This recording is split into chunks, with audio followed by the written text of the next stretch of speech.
الحمد لله رب العالمين والصلاة والسلام على سيدنا المرسلين وعلى آله وأصحابه أجمعين أما بعد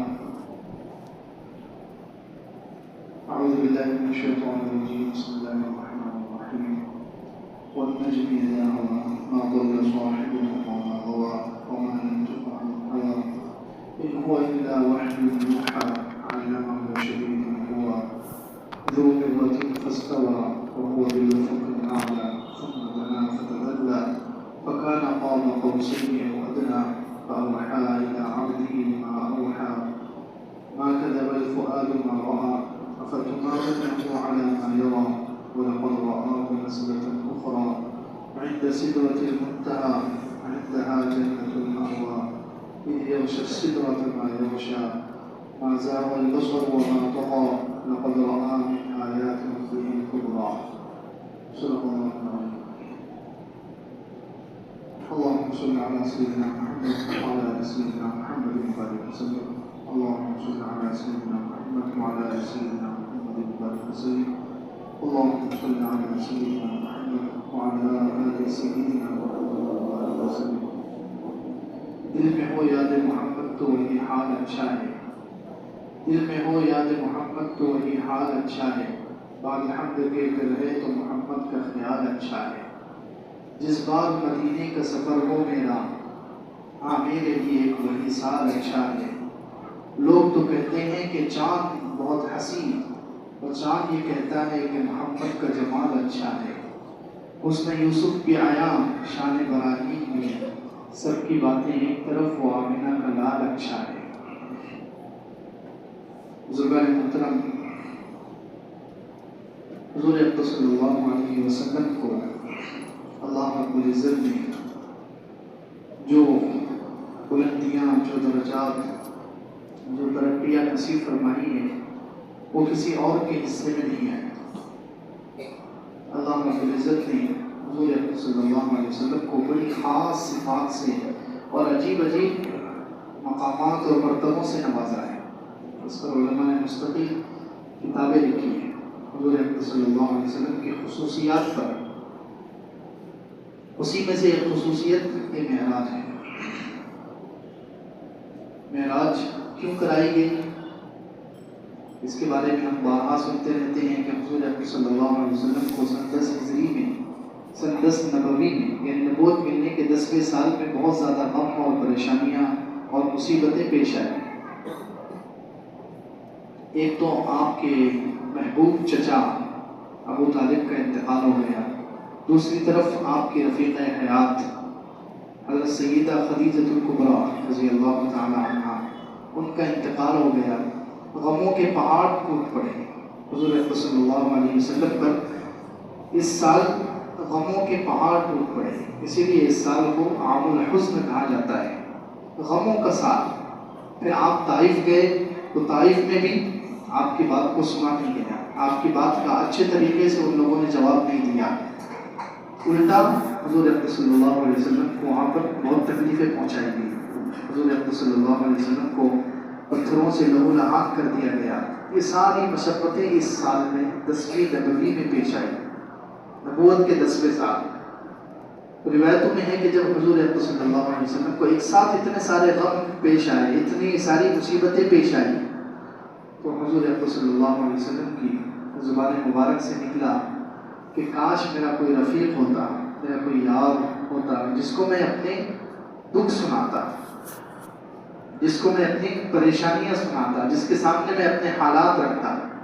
وہ کہتے ہیں اللہ رب العزت کو اس پر بہت ترس آیا، اللہ رب العزت کو پیار آیا، اور اللہ رب العزت نے حضرت جبرائیل علیہ السلام کو بھیجا اور یہ معراج کا سفر کروایا. اس لیے علماء کہتے ہیں کہ جو شخص بہت زیادہ پریشانیوں میں گر گیا، مصیبتوں میں گر گیا، تو اس کو سفر کرنا چاہیے. اس کے دوستوں کو چاہیے، اس کے گھر والوں کو چاہیے کہ اس کو تھوڑی سی سیر کرائے، اس کو کچھ سفر کرائے. یہ سفر انسان کی پریشانیوں اور مصیبتوں کے دور ہونے کا ذریعہ بن جاتا ہے. تو جب غموں کے پہاڑ ٹوٹ پڑے حضور اقدس صلی اللہ علیہ وآلہ وسلم پر، تو اللہ رب العزت نے پھر حضرت جبرائیل علیہ السلام کو بھیجا. حضرت جبرائیل علیہ السلام تشریف لائے حضور اکرم صلی اللہ علیہ وسلم سے کہا کہ اللہ تعالیٰ آپ کو بلا رہے ہیں، اللہ تعالیٰ آپ سے ملاقات کے شوقین ہیں، ملاقات کے خواہش مند ہیں، یشتاق الیک، آپ سے بات کرنے کے اور آپ سے ملاقات کے خواہش مند ہیں، اللہ تعالیٰ خود چاہتے ہیں۔ حضور اکرم صلی اللہ علیہ وسلم حضرت ام ہانی رضی اللہ عنہ جو حضرت علی کی بہن ہے اور حضور اکرم صلی اللہ علیہ وسلم کی بھی چچا زاد بہن ہے، ان کے گھر میں حضور صلی اللہ علیہ وسلم اس وقت آرام فرما رہے تھے۔ ابھی تک پردے کے احکام نہیں نازل ہوئے تھے، ابھی تک پردے کے احکام تو مدینے میں آئے، پردے کی تفصیلات چچیری بہن سے پردہ ہے، چچا زاد بہن سے پردہ ہے شریعت میں، یہ احکامات ابھی نہیں آئے تھے، یہ اس وقت کی بات ہے۔ تو حضور اکرم صلی اللہ علیہ وسلم اپنے چچا زاد بہن کے گھر آرام فرما رہے تھے، وہاں حضرت جبرائیل علیہ السلام آئے، حضور اکرم صلی اللہ علیہ وسلم کو اٹھایا اور حتیم میں لائے۔ کعبۃ اللہ کا جو کچھ حصہ کھلا ہوا ہے، کچھ حصہ تو مسقف ہے، چھت والا ہے، اور کچھ حصہ باہر ہے۔ قریش مکہ نے جب حضور اکرم صلی اللہ علیہ وسلم کی 35 سال کی عمر تھی یا 33 سال کی عمر تھی، جب انہوں نے کعبۃ اللہ کو نئے سرے سے تعمیر کیا، تو انہوں نے ارادہ کیا کفار مکہ نے کہ ہم اس کعبہ کو صرف حلال پیسوں سے بنائیں گے، اس میں حرام کا 1 روپیہ بھی استعمال نہیں کریں گے۔ حالانکہ وہ ابھی تک مسلمان نہیں تھے، قریش مکہ کافر تھے وہ، لیکن ان کو بھی اس کا اہتمام تھا کہ یہ اللہ کا گھر ہے، کعبۃ اللہ ہے، اس میں کوئی بھی ناجائز پیسہ، ان لوگوں کے پاس شراب کے پیسے اور دوسرے قسم کے حرام کمائی کے پیسے بھی موجود تھے۔ انہوں نے کہا کہ نہیں، لیکن اس اللہ کے گھر کو ہم خالص حلال کمائی سے تعمیر کریں۔ تو جب انہوں نے تعمیر کرنا شروع کیا تو ان کے پاس پیسے ختم ہو گئے، حلال پیسہ ان کے پاس نہیں رہا، تو کچھ حصہ انہوں نے چھوڑ دیا۔ پہلے جو حضرت ابراہیم علیہ السلام کی بنیاد کے اندر شامل تھا، چھت کے اندر شامل تھا، وہ چھت کے اندر نہیں آ سکا، کچھ حصہ باہر رکھے، وہ بھی کعبے کا حصہ ہے، جس کو آج کل حتیم کہتے ہیں، جس کو حتیم کہتے ہیں، وہ کعبہ ہی کا حصہ ہے۔ کوئی حتیم میں نماز پڑھ لے تو ایسا ہی ہے جیسے اس نے کعبۃ اللہ کے اندر نماز پڑھ لی، وہاں جا کر دعا کر لے تو ایسا ہی ہے جیسے کعبۃ اللہ کے اندر جا کر دعا کرے۔ تو حضور اکرم صلی اللہ علیہ وسلم کو حتیم میں حضرت جبرائیل علیہ السلام لے کر آئے، اور وہاں آپ علیہ السلام کا شق صدر ہوا، سینے مبارک کو چاک کیا گیا، دل مبارک نکالا گیا اور اس کو آب زمزم سے، زمزم کے پانی سے اس کو دھویا گیا۔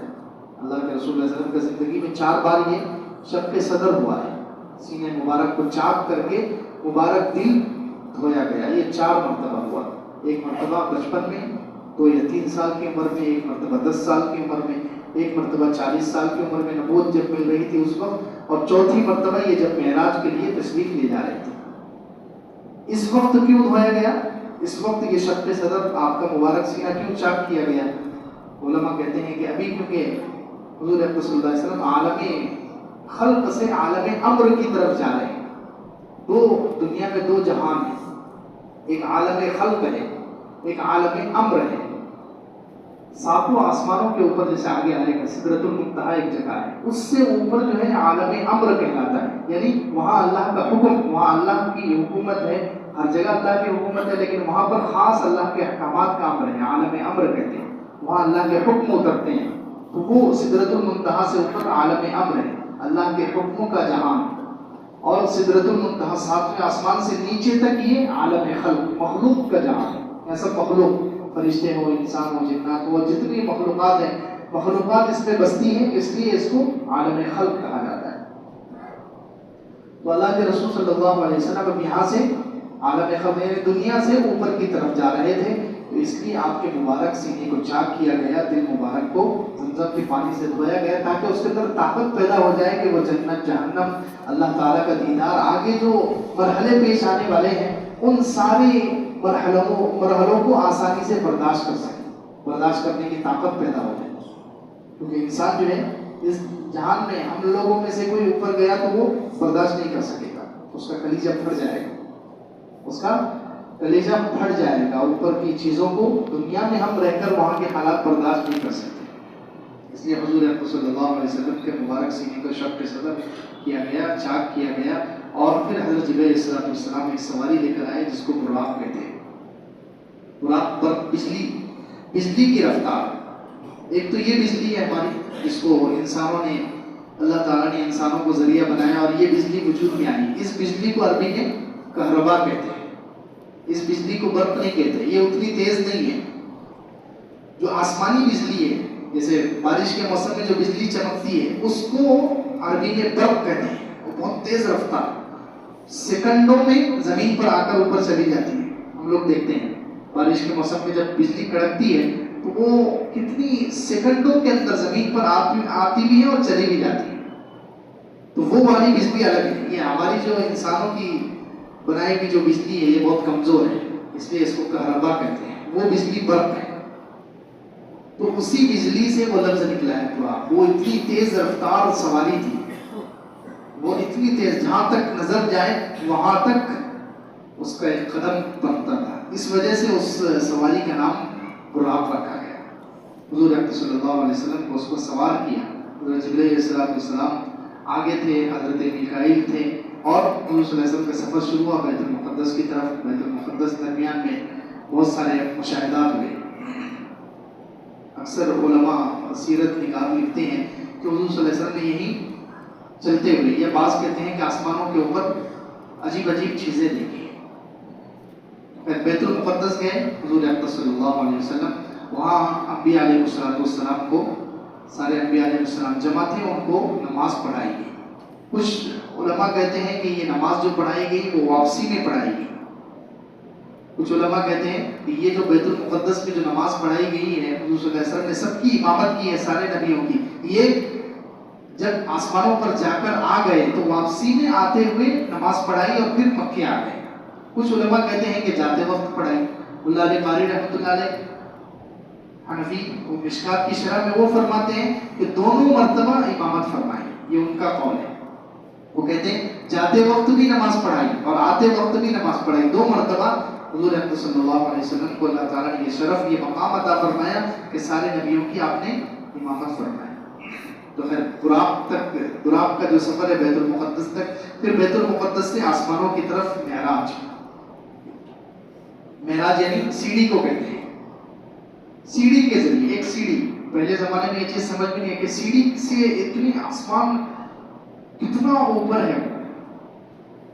کسی کے ذہن میں یہ سوال آ سکتا تھا کہ کیا حضور اکرم صلی اللہ علیہ وسلم اتنے اوپر چڑھے, کتنی سیڑھیاں ہوں گی, کیا حضور صلی اللہ علیہ وسلم کو تھکاوٹ نہیں لگی؟ تو آج کے زمانے میں اللہ تعالیٰ نے ایسی چیزیں پیدا کر دی کہ سمجھنا آسان ہو گیا. الیکٹرانک سیڑھی آ گئی. آج کل الیکٹرانک ریلوے اسٹیشنوں پر, ایئرپورٹ پر اور کتنی جگہوں پر الیکٹرانک سیڑھی آ گئی کہ وہ سیڑھی پر ٹھہر جاؤ, وہ سیڑھی خود آپ کو اوپر لے کر چلی جائے گی. آپ کو پیر چلانے کی ضرورت نہیں, پیر ہلانے کی ضرورت نہیں, وہ سیڑھی خود لے کر جائے گی. یہ دنیا کی جو ترقی ہو رہی ہے اس سے ہمیں بہت ساری اسلامی چیزوں کو سمجھنے میں آسانی مل رہی ہے. لفٹ ہے, لفٹ بھی اس کی ایک مثال ہے. لفٹ میں کھڑے رہو, بٹن دباؤ اور نیچے انڈر گراؤنڈ سے آپ سیدھے 50ویں منزل تک 100ویں منزل تک بھی جا سکتے ہیں. کتنا آسان ہو گیا. یہ بعض علماء کہتے ہیں کہ آگے چل کے جو ایک سواری آئی اسی معراج کے سفر کے رف نام کی, وہ اسی کی طرح تھی, لفٹ کے جیسی تھی. اس پہ سوار ہو گئے اور وہ آپ کو لے کر اوپر چلے گئے. خیر یہ تو ایک بہت ادنا اور حقیر مثال ہے. باقی وہ رف اور معراج جو سیڑھی تھی اور وہ اللہ تعالیٰ کی طرف سے جو آئی ہوئی تھی اس کو دنیا میں ہم کسی چیز پر قیاس نہیں کر سکتے. وہ اللہ ہی بہتر جانتا ہے کتنی تیز رفتار تھی اور کتنی خوبصورت تھی.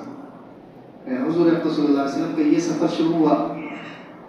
پہلے آسمان, دوسرا آسمان, وہاں انبیاء علیہ السلام سے ملاقات ہوئی. پہلے آسمان پر حضرت آدم علیہ السلام سے ملاقات ہوئی, دوسرے آسمان پر حضرت عیسیٰ علیہ السلام سے, تیسرے آسمان پر حضرت یوسف علیہ السلام سے, چوتھے آسمان پر حضرت ادریس علیہ السلام سے, پانچویں پر حضرت ہارون علیہ السلام سے, چھٹے پر حضرت موسیٰ علیہ السلام اور ساتویں پر حضور اکرم صلی اللہ علیہ وسلم کے دادا جد امجد حضرت ابراہیم علیہ السلام. یہ 7 آسمانوں پر حضور اکرم صلی اللہ علیہ وسلم نے اتنے انبیاء علیہ السلام سے ملاقات کی. پھر اس کے بعد وہاں سے عروج, ترقی. سدرۃ المنتہا ایک جگہ ہے, سدرہ کہتے ہیں بیری کا درخت ہے. یہ 7 آسمانوں کے اوپر ایک جگہ ہے, وہ بیری کا درخت ہے. اس پر سونے کے اور موتیوں کے پروانے وہاں پر گرتے ہیں. عجیب طریقے کا وہ درخت ہے سدرۃ المنتہا. منتہا یعنی انتہا, وہاں پر اس سے آگے کوئی مخلوق نہیں جا سکتی. اس کو کہتے ہیں, اس لیے منتہا کہتے ہیں. حضرت جبرائیل علیہ السلام کی وہاں تک ساری مخلوق کا وہاں پر اینڈ ہے، وہاں اس سے آگے کوئی مخلوق نہیں جا سکتی، صرف ایک بار گئے ہیں، اور کون گئے ہیں؟ حضور اکرم صلی اللہ علیہ وسلم۔ باقی سدرۃ المنتہا کو سدرۃ المنتہا اسی لیے کہتے ہیں کہ اوپر سے اللہ تعالیٰ کا جو بھی حکم آتا ہے وہ سدرۃ المنتہا جو بیری کا درخت ہے وہاں آ کر ٹھہر جاتا ہے، وہاں سے فرشتے اس کو لیتے ہیں اور اس کو زمین میں نافذ کرتے ہیں، فرشتے بھی اس سے آگے نہیں جاتے، اللہ تعالیٰ کا امر، اللہ کا حکم اس بیری کے درخت پر آتا ہے۔